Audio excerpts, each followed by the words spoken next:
ពីសត្វកណ្ដុរមួយដែលមានចំណរិតលោភលន់ខ្លាំងនិងមិនចេះស្កប់ស្កល់នឹងអ្វីដែលខ្លួនមាននៅថ្ងៃមួយដោយសារតែភាពឃ្លានខ្លាំងវាបានដើររកចំណែកគ្រប់ទីរហូតប្រទះឃើញកញ្ជើមួយដែលមានពោពេញទៅដោយគ្រាប់ពោត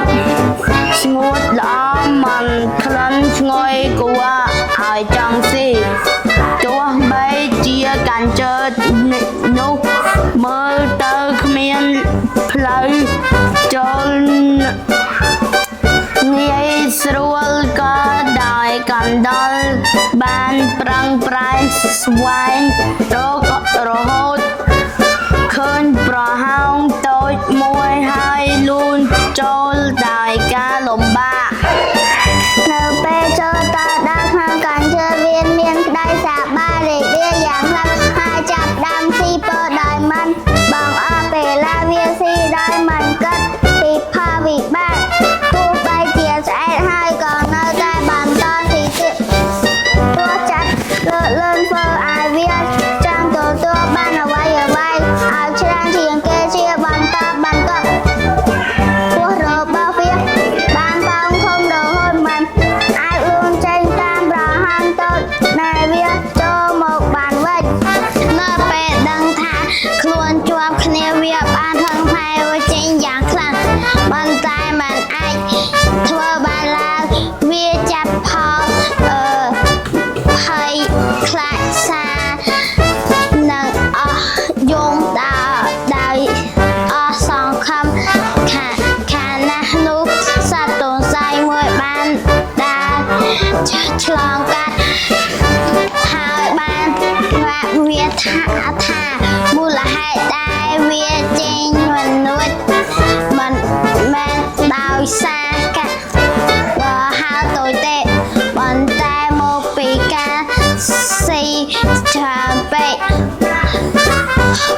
រហូតពោះធំទន្សាយបានណែនាំឲ្យវាចាំរហូតពោះសក់ទៅអាចចេញបានវិញទោះបីបានទទួលដំបងមានក៏ដោយដំបងមិនអាចគ្រប់គ្រងចិត្តលោករបស់ខ្លួនឯងបានឡើយនៅពេលឃើញពួកពុំម្ដងទៀតវាស្លុកស្លោទុកបានទាំងអស់ហើយ